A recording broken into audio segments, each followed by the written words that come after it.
show where there are no penalties, nothing is offside, and everything is fair game. This is The Gloves Are Off.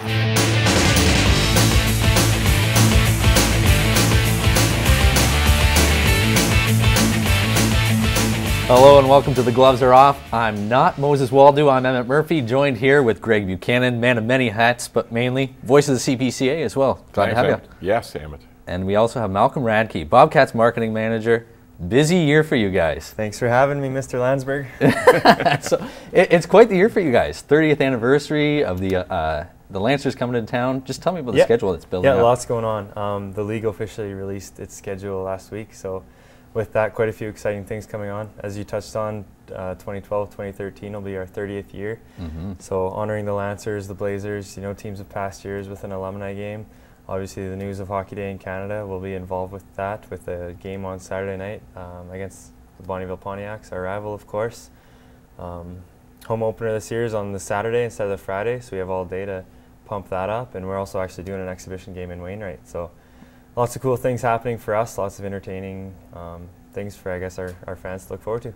And so for Greg, you're a huge part of the sports scene here. Just how much of a change has it been for the Bobcats from a year ago when they were going under? Well, yeah, it was scary a year ago because once that Junior A program leaves Lloydminster, it's never going to come back. And that's what people had to realize, that, oh, well, they'll leave and another team will come in. No, it won't happen like that. So it's great to see 30 years. And it kind of dates me. I kind of remember the Lancer days. I remember Kelly McCrinnum coaching them, there's some great teams, great players in the past, and that rivalry between the Lancers and Weyburn back in the day.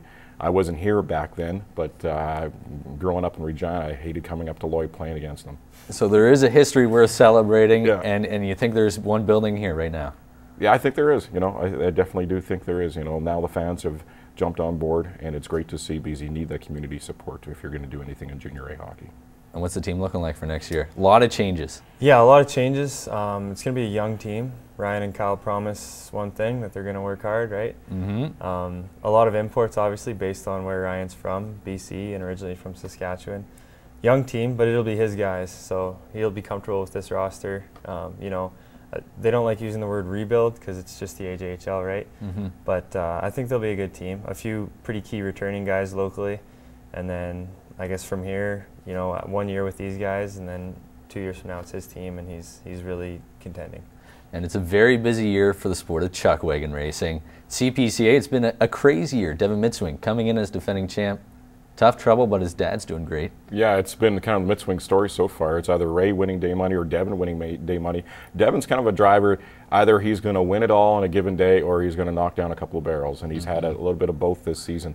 But good evidence of the depth of the Mitzwing barn as they go to Calgary for 10 days now. And so what do you think has been the biggest story, other than the Mitzwings this year for CPCA I think more than anything, like we talked about last year, is it's such a level playing field. Friday night, Gordon McCallum and Bob Van Eaton won day money.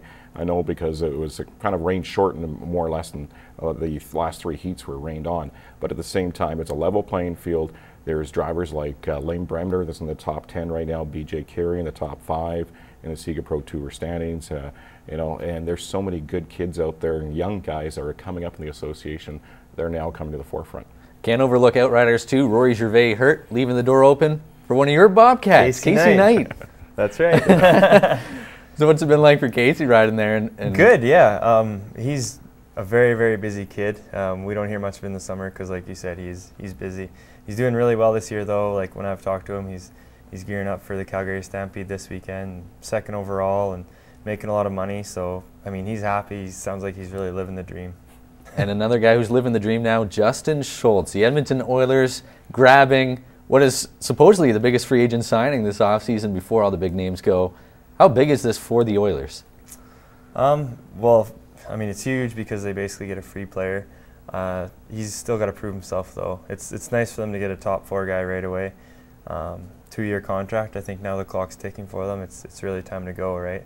But very cool to see a guy like him come to a team like Edmonton. It's good to see that the Oilers actually get someone like that for once, not losing them to a place like Anaheim. So, I mean, good for them. Like, I hope they make some big strides this year, and then hopefully 2 years from now they're really pushing. Don't want to sound like a negative guy, but another young guy coming into the fold for the Edmonton Oilers. What are they going to do with all these guys in 4 or 5 years' time? How are they going to be able to sign all these players?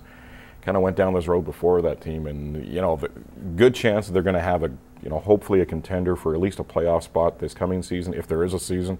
But more than anything, you have so many young guys now, and in 4 or 5 years' time, they're going to want a lot of this, and can the Oilers pay for all that? Well, and one guy that they've kept who's been a core of the Oilers for a long time, Ryan Smith, is that worth investing in? Great leader, young team. You need that. You need a guy in the room that he is Captain Canada. He is a guy that's really respected in that dressing room. When he talks, everybody listens, and that's what you need with those young guys. I agree. Yeah, huge to have Ryan Smith on board again. I heard they were going after Shane Doan. Well, another old guy. I mean, these old guys are making crazy money. Yeah. Ray Whitney, 40 years old. Martin Brodeur, 40 years old, identical. 2-year, $9 million contracts. You need character. It goes without saying. I think Brodeur proved in the playoffs, at least, that he's still got something left. Very unusual goaltending style to him, but it works. I like the Brodeur signing. I think that's sort of a band-aid to the problem for the New Jersey Devils. You know, they're saying we're going to address it in 2 years' time, so they better do something about their goaltending situation. It really hurts to see them lose Parise. But as for Whitney, I don't understand that one at all. I don't think he was particularly impressive in Phoenix, but you know, you need that locker room presence. Maybe he's the guy that pushes them over the edge, right? He's going to be a power play guy for Dallas more than anything. Like in Phoenix in the playoffs, didn't really notice him on the ice that much. He kind of disappeared. He is 40 years old, signed a 2-year contract for the simple fact that there might not be hockey in the fall again, as I mentioned earlier. But you know, Ray Whitney is a character player. He is a skilled player. Again, at 40 years old, does that skill make it through 80 games in the schedule? Likely not. So split on the decision. Brodeur good, Whitney bad, or? Yeah, Brodeur, he wasn't going anywhere. They were talking that other teams were interested, and yeah, of course other teams would be interested in him, but he'd stay in Jersey. Yeah, good signing for Jersey. Dallas is kind of rolling the dice with a 40-year-old. So quickly then, what teams did make the best moves in free agency, or the worst? Well, the best, I think, goes to the Oilers. They get a free player, right, just based on convincing him to come to play. I really like Calgary signing Yuri Hoodler, actually. That one's a good move for them. Not too expensive for him? If you're paying Ray Whitney $4.5 million, I would think that Yuri Hoodler's worth $4 million. I'd rather have him, right? I think both teams benefited in the Toronto, Philly, Shen, Ramsden, how do you say it? Van Riemsdyk. Van Riemsdyk. We got you covered. Yeah, thank you. No, I think change of scenery for both those guys is good. Trying to think of the other ones. Well, I think the Oilers one was probably the best of the bunch. Yeah. You know, you look at the other ones, and Hoodler in Calgary is a good one for them. You know, be interesting to see what else they do with some other key players they have in that lineup, if they're going to start moving them, and what if Calgary's going to be a buyer or seller as we go on in the summertime. So Calgary's interesting to watch. Yeah. Calgary, they're an older team. I don't think people realize how old they are. They're really old. They need to get some youth in there, and it'll be interesting to see if they start trading some of the old guys out. Well, it'll be interesting to watch how it goes on. It'll be interesting to watch how the rest of the show goes. Stay tuned. We got more.